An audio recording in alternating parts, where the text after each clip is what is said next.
యుద్ధం శాంతి చర్చలకు యుద్ధం క్లోజర్ కావడానికి ఇరాన్‌లో శాంతి చర్చలకైతే అంటే జేడీ వాన్స్ పాకిస్తాన్ పాకిస్తాన్‌కైతే చర్చలకు రావడం జరిగింది. యాక్చువల్‌గా దానికంటే ముందు ఒక న్యూస్ చదువుదాం ముఖ్యంగా. యుద్ధం శాంతి చర్చలకు పాక్ బయలుదేరిన JD Vance America, Israel, Iran మధ్య యుద్ధంలో కీలక పరిణామాలు చోటు చేసుకున్నాయి. ఇరాన్‌తో శాంతి చర్చల్లో పాల్గొనేందుకు కాసేపటి క్రితమే అమెరికా ఉపాధ్యక్షుడు జేడీ వాన్స్ పాకిస్తాన్ బయలుదేరారు. ఇస్లామాబాద్‌లోని సెరెన్ హోటల్లో అమెరికా, ఇరాన్ ప్రతినిధులు భేటీ కానున్నారు. చర్చల ఫలితాలపై ప్రపంచవ్యాప్తంగా ఆసక్తి నెలకొంది. చర్చల నేపథ్యంలో ఇస్లామాబాద్‌లో 2 రోజులు లాక్‌డౌన్ విధించారు. ఇది జనరల్ న్యూస్. దానికంటే ముందు అసలు జేడీ వాన్స్ ఎందుకు అంటే యూఎస్‌కి సంబంధించిన యుద్ధంలో చర్చలకెళ్ళడం జరిగింది. ముఖ్యంగా చెప్పాలంటే ఇంతకుముందు చర్చలకు సంబంధించి ఎప్పుడైనా ట్రంపే ఇన్వాల్వ్ అవ్వడం జరిగింది. కానీ ఇరాన్ మాత్రం మేము జేడీ వాన్స్ వస్తే మాత్రమే ఆయనతో చర్చలు జరుపుతాం. ఆయన ఉంటేనే మాత్రమే మేము చర్చలకు వస్తామని గట్టిగా, కరాఖండిగా చెప్పడం అయితే అధికారుల ద్వారా చెప్పడం జరిగింది. ఎకనామిక్స్ టైమ్స్‌లో ఒక ఆర్టికల్ అయితే రాయడం జరిగింది. ముఖ్యంగా ఈరోజు ఎందుకు జేడీ వాన్స్ అనంటే ఇప్పటివరకు గానీ టెక్నికల్‌గా గానీ అంటే టెక్నికల్‌గా ఇప్పటివరకు గానీ వాషింగ్టన్‌కి సంబంధించిన ఏదైనా డీల్స్ అంటే జేడీ వాన్సే చేయడం జరుగుతుంది యుద్ధం కంటే ముందు జేడీ వాన్స్ చేసిన ఇరాన్‌తోని అసలు యాక్చువల్‌గా యుద్ధం కంటే ముందు 6 నెలల నుంచి అయితే చర్చలు జరిగినాయి.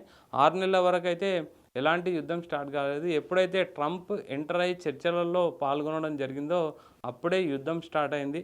జేడీ వాన్స్ ఎప్పుడైతే తమతో చర్చలు జరిపినన్ని రోజులు మాకు అంటే మంచి ఫలితాలొచ్చాయి. సో, ఇప్పుడు గూడా మీరు అంటే యుద్ధం క్లోజ్ చేయాలనుకుంటే ట్రంప్‌తో మేము నమ్మలేము. ట్రంప్ మాటల్ని నమ్మలేము. కాబట్టి మీరు ఖచ్చితంగా జేడీ వాన్స్‌ని పంపిస్తే మాత్రం మేము ఇరాన్‌కి సంబంధించిన యుద్ధంకి సంబంధించిన చర్చలు జరుపుతామనైతే వాళ్ళు చెప్పడం జరిగింది. సో, అదే విధంగా యూఎస్ నుంచి పాకిస్తాన్‌కి బయలుదేరడం జరిగింది జేడీ వాన్స్. అతనితో పాటు ఒక విదేశాంగ మంత్రి, అతనితో పాటు అంటే ట్రంప్ యొక్క అల్లుడు ముగ్గురు కలిసి వెళ్ళడం జరిగింది. జేడీ వాన్స్ వచ్చేది అధికారికంగా ప్లస్ అనుభవం ఉంది. ఇంతకుముందు ఇలాంటి శాంతి చర్చలు డీల్ చేసిన అనుభవం కూడా ఉంది. తర్వాత అతని అల్లుడు వచ్చేసి పర్సనల్‌గా ఏం జరిగిందో తెలవడానికి కూడా ఒక స్ట్రాటజీ కోసం అల్లుడిని పంపించడం జరిగింది. తర్వాత ఇంకో అధికారి ఉన్నాడు. అధికారి పేరు వచ్చేసి విట్కాఫ్ అనే అధికారు ట్రంప్ యొక్క స్నేహితుడు. ఇలా అంటే స్పెషల్ అంటే నెగోషియేషన్‌లో బాగా అనుభవం ఉన్న వ్యక్తి. అంటే వాన్స్ వచ్చేసి అధికార బలం ఉంది. విట్కాఫ్ వచ్చేసి స్పెషల్‌గా అతని స్నేహితుడు ప్లస్ నెగోషియేషన్‌లో ఎక్స్‌పర్ట్. తర్వాత కుష్నర్ వచ్చేసి అల్లుడు, ట్రంప్ యొక్క అల్లుడు, సలహాదారుడు అండ్ రాజకీయ ప్రభావం ఉంది. ప్లస్ పర్సనల్‌గా కూడా ఏదన్నా ఉంటే ఒక నమ్మకంతోనైతే ఆయన పంపించడం జరిగింది. ఈ ముగ్గురిని కలిపి పంపడం ఒక స్ట్రాటజీ అని అయితే ఖచ్చితంగా చెప్పడం జరుగుతుంది. ముఖ్యంగా ముఖ్యంగా ఈయనకు వాన్స్‌ని పంపించడానికి మెయిన్ కారణం ఏందంటే, ప్రెజెంట్ యూఎస్‌లో అధికారికంగా, అఫీషియల్‌గా అన్ని కార్యకలాపాలు జేడీ వాన్స్ యొక్క అండర్‌లోనే జరుగుతున్నాయి. ఓన్లీ ట్రంప్ ప్రెస్ అనౌన్స్‌మెంట్‌లు మాత్రమే చేస్తున్నారు. ప్రెజెంట్ మొత్తం అధికారం చెలాయించేది, లేకపోతే ఒక పాలన నడిపేది, అడ్మినిస్ట్రేషన్ వ్యవస్థనంతా ఒక గాడిలో పెట్టింది మాత్రం వాన్స్ అనేసి చెప్తున్నారు. సో, ఆ విధంగా ఒకవేళ అతనితో డీల్ సెట్ చేసుకుంటే మాత్రం మళ్ళీ మాట మార్చే విధంగా ఉండదు. ఒకవేళ ట్రంప్‌తో అయితే ఖచ్చితంగా మాటలు మార్చే అవకాశం ఉంది. సో, ఇది ఫైనల్ కాల్. సో, ఇరాన్ ఖచ్చితంగా జేడీ వాన్స్‌తో అయితేనే మేము చర్చలు జరుపుతాము అని వాళ్ళు ఖరాఖండిగా చెప్పడం జరిగింది. ఒక ముగ్గురు బృందం అయితే పాకిస్తాన్‌కెళ్ళడం జరిగింది.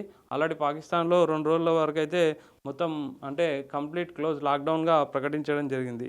అయితే ఈ పరిస్థితిలో ఒకవేళ చర్చలు సఫలమైతే ఖచ్చితంగా అంటే యుద్ధం ఆగిపోతుంది. ప్రెజెంట్ సీజ్ ఫైర్ అయితే ఉంది. సీజ్ ఫైర్ అంత వీక్‌గా ఉంది. ఏ టైంలోనైనా సీజ్ ఫైర్‌ని ఎత్తేయొచ్చు అనేసి చాలా అంటే మేధావులు చెప్పడం జరిగింది. అది చాలా వీక్‌గా ఉంది. అఫీషియల్‌గా కూడా కరెక్ట్‌గా లేదు. దీనికి సంబంధించి అంటే ప్రెజెంట్ యూఎస్ కూడా ఈ యుద్ధం ఆగడం అనేది చాలా ఇంపార్టెంట్. ప్రపంచ దేశాల నుంచి ఒత్తిడి వస్తుంది. అదేవిధంగా ఆర్థికంగా కూడా వాళ్ళు దెబ్బతింటున్నారు. లోకల్‌గా కూడా అక్కడ ప్రజల నుంచి అయితే వ్యతిరేకత ఖచ్చితంగా ట్రంప్‌కి వస్తుంది. ఇవన్నిటిని దృష్టిలో పెట్టుకొని ట్రంప్ చాలా రోజుల నుంచి జేడీ వాన్స్‌ని పంపించాలని ఇరాన్ కోరడం జరిగింది. ట్రంప్ మళ్ళీ అంటే జేడీ వాన్స్‌కి క్రెడిట్ పోతుందని ఎట్టి పరిస్థితుల్లో మేము పంపమని చెప్పడం జరిగింది.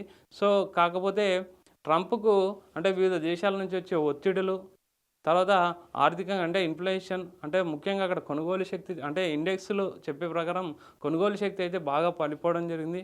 ఈ విధంగా చాలా ప్రెషర్స్ అయినాయి. ఈ ప్రెషర్‌లో ఖచ్చితంగా ఏదో ఒక డిసిషన్ తీసుకోవాలి. యుద్ధం క్లోజ్ అవ్వాలి. అదేవిధంగా మన మర్యాద కాపాడుకోవాలంటే మాత్రం ఖచ్చితంగా ఈ చర్చలు చాలా ఇంపార్టెంట్ అని అయితే మేధావి వర్గాలు చెప్పడం జరుగుతుంది. సో, ఆ విధంగా జేడీ వ్యాన్స్‌నైతే ఇరాన్ బాగా నమ్మింది. చర్చలకైతే పిలిచింది.